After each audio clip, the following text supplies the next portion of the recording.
I'm Gerald. That's Nick. How you doing, Nick? It's Derby week. It's wonderful. And they've already drawn. It's the weekend, and we already know who's where. It's great. Well, here's the draw. It's a field of 20 with two also eligibles. The two also eligibles are Epic Ride, the 21, and somehow the 22, Mugatu.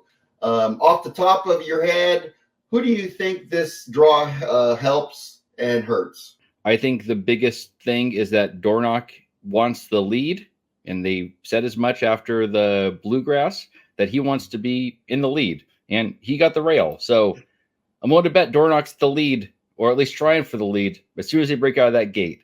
And with Sierra Leone right next to him, who doesn't break very sharply, doesn't go very quick, he's going to have plenty of room to run. So Dornoch at the front is going to cause what I have written on my calendar for the last year, every day, all-day event in my Google Calendar. The Derby will be a fast pace no matter what the paper says. And every day I get an alert. Derby pace will be fast no matter what the paper says. I see a different scenario for the lead. And that's, let me put the draw up again. That's I think the 12 Track Phantom and the 13 West Saratoga go to the lead. Yep. And maybe Dornoch gets in there with them. But I think the one from this draw that I think this benefits is Just a Touch, because Just a Touch does not have much speed to his inside other than Dornoch. Maybe Catalytic or Just Steel, but I think Just a Touch is sharp enough to get out and beat Dornoch to the spot. And I think Just a Touch, Track Phantom, and West Saratoga are your top three headed towards the first turn. I would not disagree with even a little bit of that. I think the key, though, is that they're all going to try for the lead. And I think that's where the Dornoch situation makes this pace so fast, is that Dornoch's probably not the fastest one in this race. I think Fierceness is probably the fastest when they come out of the gate. The problem, though, is that Dornoch needs the lead more than any of them. I think Track Phantom, we've seen this over and over again with all of his preps, that he gets to the lead and he runs 12-second quarters or 12-second eighths every time.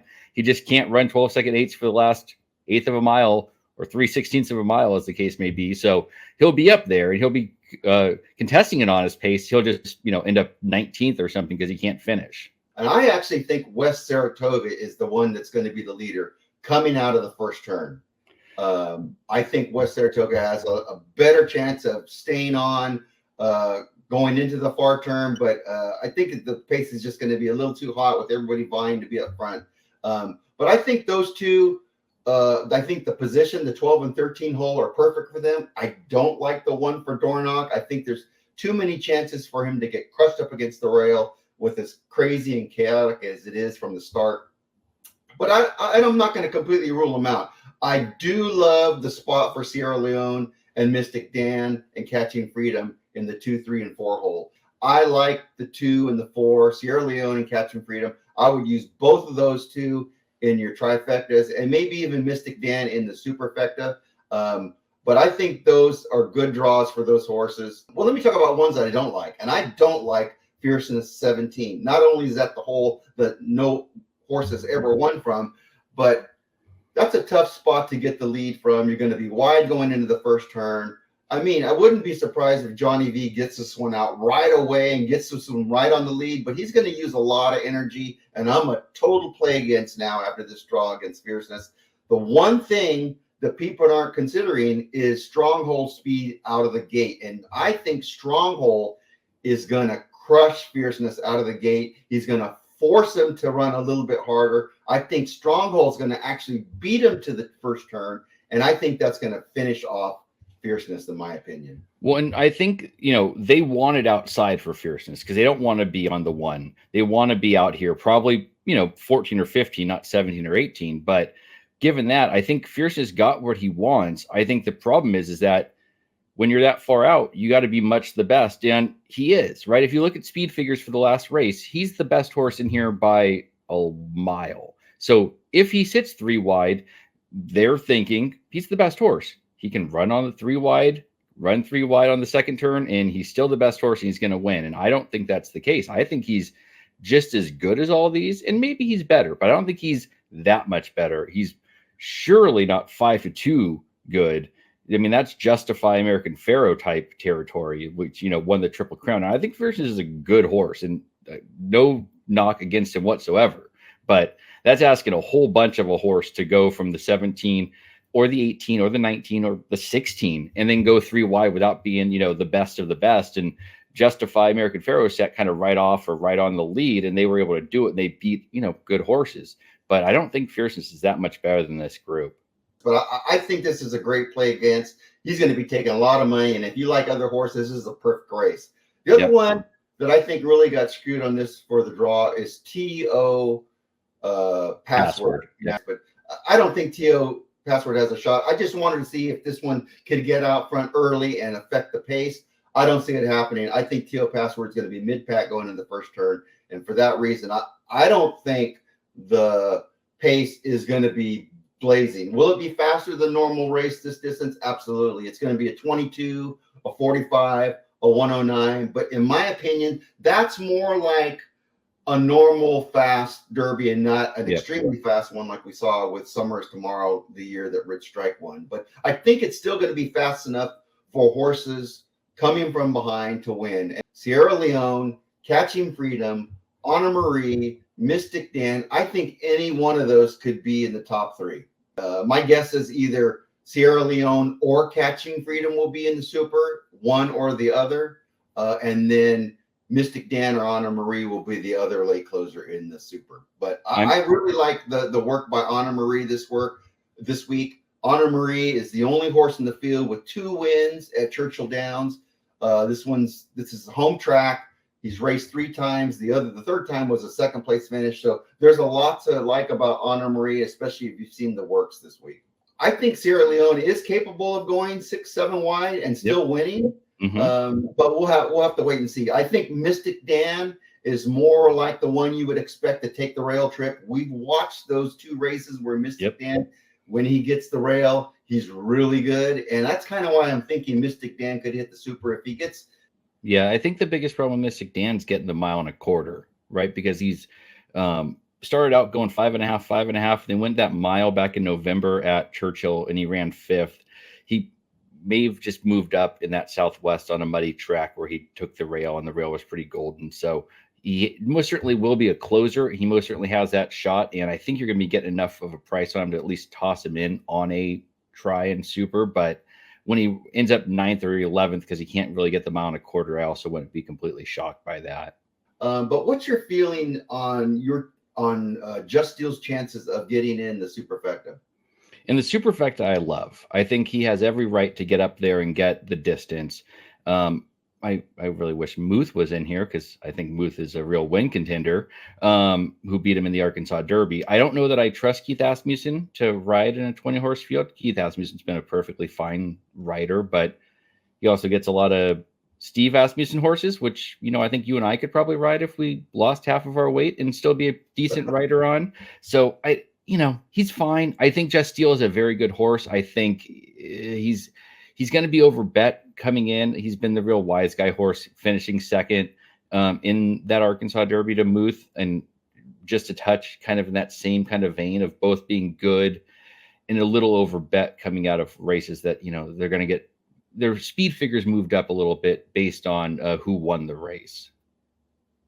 I don't think Encino will be that far back. I think Encino will be closer to the front half of them than the back half of them, meaning this one will probably be 9th or 10th early in the race. And I love that spot for Encino. You know how I feel about horses that I refer to as backing in, which Encino is part of that group. It's Encino and Grandma the First. I'm not so sure about the jockey Alex Concepcion. Axel, and you will shut your mouth about Axel Concepcion, the king of Turfway Park.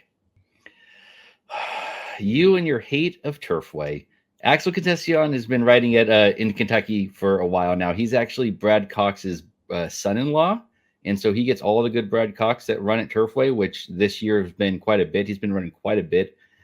Cox has at Turfway. He kept a whole stable there as opposed to moving all of them down to Gulfstream. So I don't know that Axel is going to be good enough to get the 9, from the 9 hole into a good spot and then also get enough horse out of him. If he were that good, as they say, they would have probably taken him down to Gulfstream and not kept him at Turfway, because it is a string at Turfway, but not normally the best string. But he's a Nyquist out of a Bernardini mare that, is a Godolphin homebred. It's not like this is a cheap horse. This horse is a big horse. And so scratching out of the bluegrass is what scares me about this one, is because he was in the 12th hole there and they scratched him out the day of because they didn't like the post. And then they moved him the next week to the Lexington, where he went gate to wire and looked really good going gate to wire. But being scared of the bluegrass and then coming in here and facing the best of the bluegrass plus the best of every other race does make it a little tough. I think he's tactical enough. He showed back on the John Battaglia at Turfway that he can sit off and close, or as he showed in the Lexington, go gate to wire. So I think he has a shot. I really have enough future money on him that I want him to win, but he's definitely not one that I'm like, he's going to win the race. But if he does, it's not a huge shock. And I think he's going to pay you what, 20, 30 to 1 when it's all said and done. There's one that we haven't touched on, and this one is going to take some money. And I think he got a bad draw, and that's the 11 Forever Young, the other Japan entry. But I don't think he has enough speed to get where he wants, considering that Track Phantom and West Saratoga are just to the right side of him. I think he's going to get pushed into this mess that's going to be the 10, 11, 9. And I think he's just going to be overwhelmed. He doesn't like to take dirt. This is probably the worst place you could be if you need to get out front and you want to take, and you're going to take dirt, other than maybe the 2, 3, or 4. I don't like this draw at all for Forever Young. Completely agree, and he's a complete toss for me. And I keep hearing he's going to be 6 to 1, not 8 to 1. So the more money he takes, the better. And I just keep seeing people on Twitter say how he's going to be the best looking horse. And I think Ed DeRosa does a great troll job about how he's the greatest horse in the history of the world, because he also said that about Tiz the Bomb prior to Tiz the Bomb running in the Derby. So, keep taking that money, Forever Young, because I'm a complete toss for me. Your thoughts on Endlessly? I watched an interview with Mike McCarthy. I love In the Money podcast, so you should watch it too. It was Mike McCarthy talking to JK about this horse. And basically Mike McCarthy said, this horse should not be in the Derby. I want to run in the Derby. I want to win the Derby. This horse cannot run on dirt. He should be in the American. He is a complete nutter toss. The owner wants to be here, rightfully so. Can't blame the guy for wanting to be in the Derby, but Endlessly getting scratched the day of the Derby, but the owner already getting his box in the Derby sounds like what's going to happen to me, is that Endlessly has no shot on the dirt. If he ran the American, he'd be a 9 to 5 probably, because he'd be great in there, but he's got no shot here. The fact that the trainer doesn't want to run in this race is just a bad. Yep. It's everything you need to know. Yeah, I don't want any part of that. Well, Fierceness, we touched on a little bit. I don't like the post. We touched on how we think this is a really good horse, maybe not for this race. I'm a total play against Fierceness. We talked about that. I know you feel the same way, but the 18 is, sorry, go ahead. Yep, I agree entirely. Yeah, the 18 is Stronghold, and this is one that I'm kind of rooting for, mostly because you and I both have a lot of big future money on it. And I think if this race sets up, let me say this. I think the perfect setup would be for a fairly soft pace, which I don't anticipate happening, but you never know. Yep. A fairly soft pace with Stronghold being 3 or 4 back and being one of the best closers of the front runners. And that could totally happen in this race. 100%. And that's sort of the very long shot of happening, because as we've talked about, I think it's going to be a fast pace. My calendar reminds me, telling me it's going to be a fast pace. It's going to be a fast pace. If it's not a fast pace, Stronghold's got a real shot. And I have, like you just said, we caught this one. I caught this one in the pool 3 future at 201 to 1. So if he wins, I may be retiring. I may just stay in Louisville for the year and just live there. Do I think this one got a good draw? No, I think this is a terrible spot for Stronghold. Yeah. I do like the fact that I feel like it's Stronghold versus Fierceness to the first turn, and I think Stronghold will get the better hand. I like that part because I'm trying to beat Fierceness. But like I said, I don't like the post. I do like the running style for the Derby, and I feel like if you can get a good spot, going on the back stretch and be 5 or 6. I think he will be within 5 or 6. I think he will give a little run. I think he's going to have some state power. He's kind of surprised everybody the whole spring, and I think he will. I think he's 5th or 6th at the least.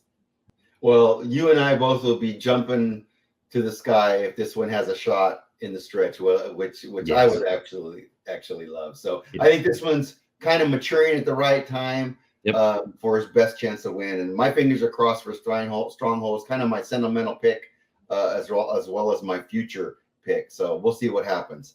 The 19, and I really need your help on this one. I don't know what to do with Resilience. Give me something to like about Resilience. He took up a spot, so he's in the pool. So he's a takeout reducer. I've heard way too many people talk about how they like this one. You can have the one that took 1, 2, 3, 4 times to break his maiden and eventually breaks his maiden at Gulfstream at 6-5. Okay. Then ran 4th in the Risen Star and had no chance after getting passed by, I don't know, Catching Freedom and Sierra Leone coming behind him and Track Phantom staying in front of him. And then went to the Wood Memorial so he can get into the Derby, which, if you want to if I owned a horse and I wanted in the Derby, I'd go to the Wood Memorial because it's the worst of the races. And he kind of just sat in front of all the traffic and just held on and won. There's nothing like about the next two, in my opinion. I'm glad they're both out that far because I can call them both takeout reducers and don't have to put a penny on either of them.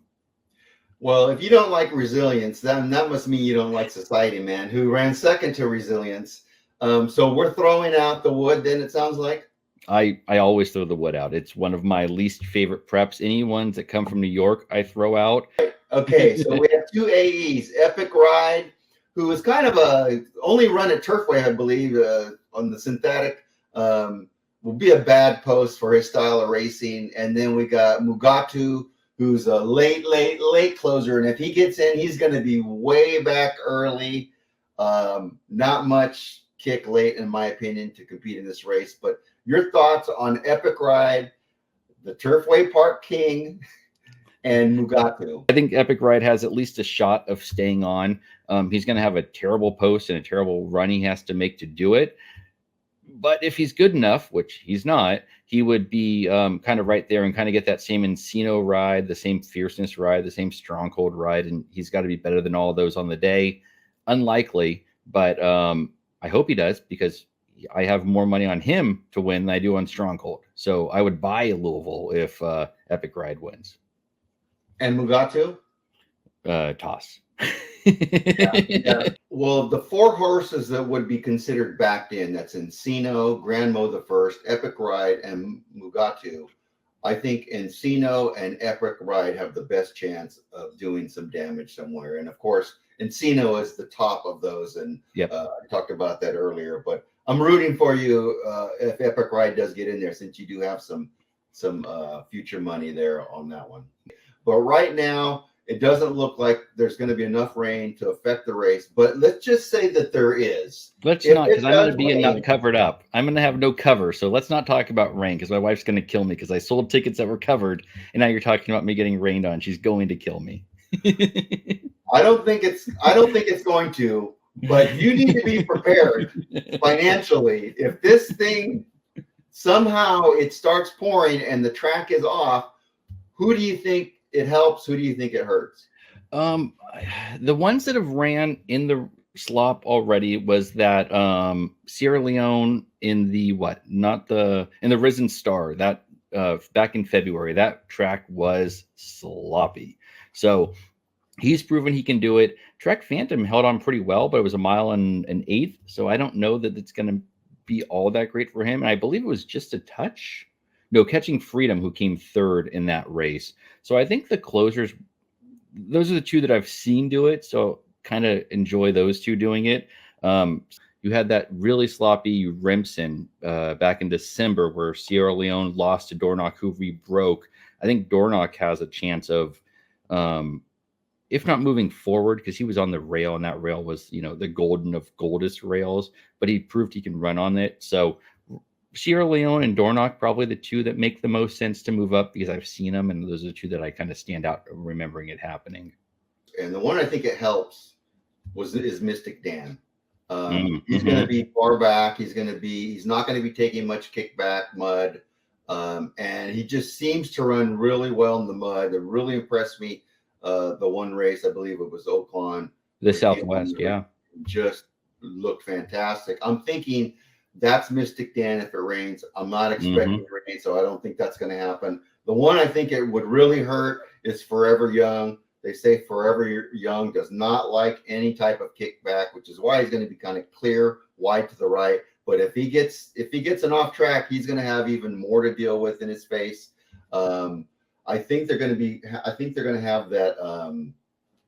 It's not a blinker's mask, but it's some kind of a shield on his like a hood almost. Yeah. To protect him from any kind of dirt.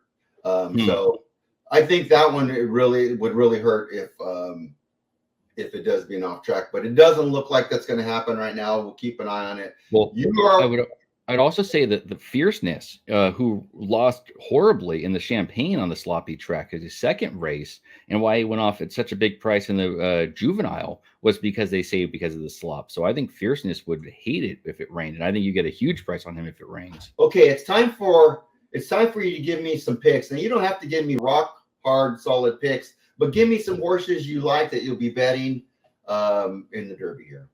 Yeah, I think the ones we've kind of talked about and kind of hit on. I'm against Sierra Leone probably more than I should be. I think Sierra Leone is a very good win contender. I don't want to play him in this race, considering he's probably going to be 3-1. So I kind of like the ones that are going to have a similar style. I do think the closers, the mid packs, are going to have the best shot, and so that leads me to something like Catching Freedom, Anna Marie, Just a Touch. I really want West Saratoga to win because he's the other one that I have a bunch on, but I just don't see that one happening. So I think it's that's sort of the group that I'm kind of landing on. Catching Freedom, Anna Marie, Just a Touch in some sort of order will be my biggest opinions. And then, the group we kind of talked about is my trifecta and superfectas. And do you have a long shot play? I guess the longest shot on there would probably be the Stronghold. Yeah, Stronghold's probably the longest shot that would have a chance.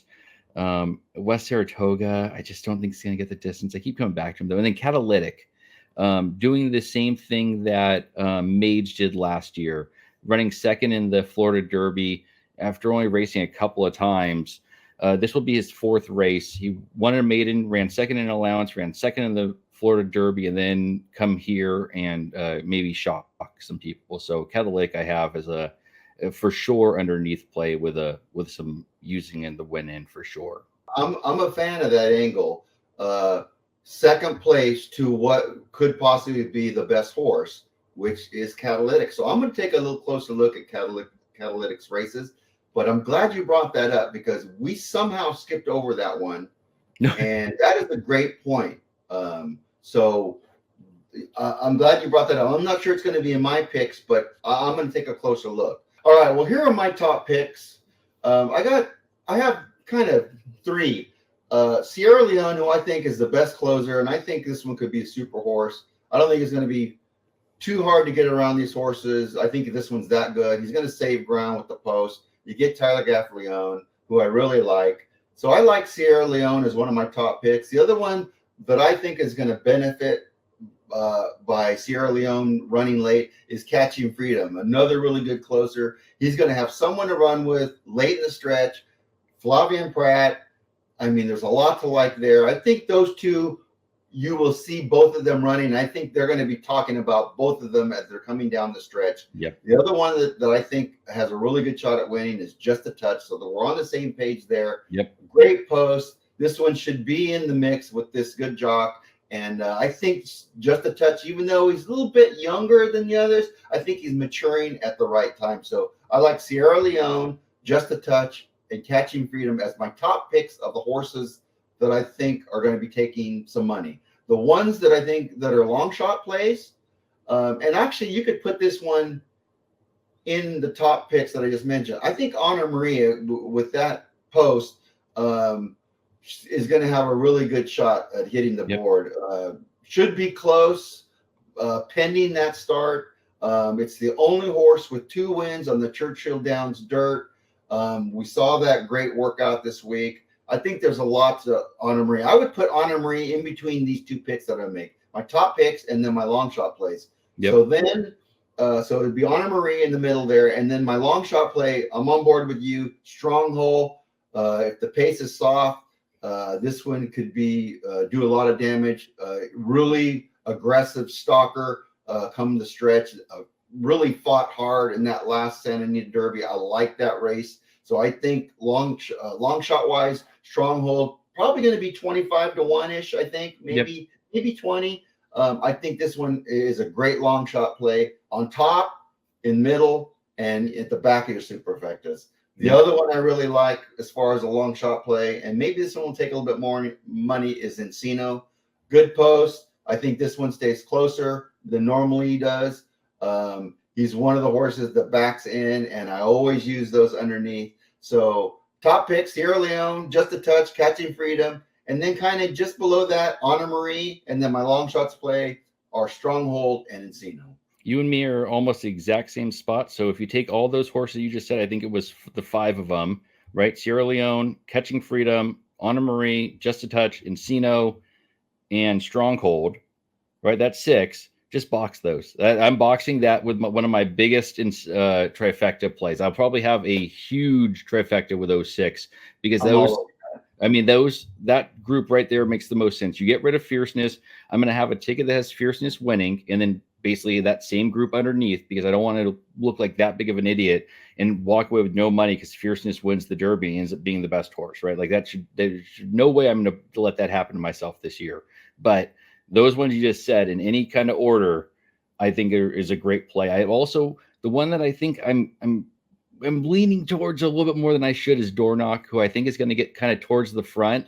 And if he can just keep going and not, lose his spot in the rail, he may not win, but him running 4th after, setting decent fractions and just kind of holding on kind of makes a lot of sense too with that spot. If he were in the 17, if him and Fierceness traded spots, I tossed Dornoch entirely, I think. But I think in the 1, I think he's the horse that could actually get the lead out of there and kind of hold on. I mean, he's done it enough. The Fountain of Youth, which was a bad race, but same thing with the Remsen. I mean, they went a mile and 1/8, mile and 1/16, and he kind of just held on there. So I kind of like that one thrown in there for a super. So it won't be as big of a play, but I just talked myself into it. So I at least had to get it on record before we left. But I kind of landed on Dornoch a little too. Well, I'm not crazy about that post for Dornoch. I think if Dornoch would have got like a 4, 5, or 6, I would really like Dornoch. But I'm not crazy about that one post. But I'm glad you feel better about it. I don't like. I know the last race they were not using Dornoch fully, so Dornoch will show up. I just don't know if he can get the spot he needs from that one hole, but we'll see what happens. Okay, sound good. All right, we'll check back with us next week. Maybe we'll do a wrap up for this Kentucky Derby. Good luck to you if you're betting, and we'll see what happens. Go Stronghold, right? All right, we'll see you.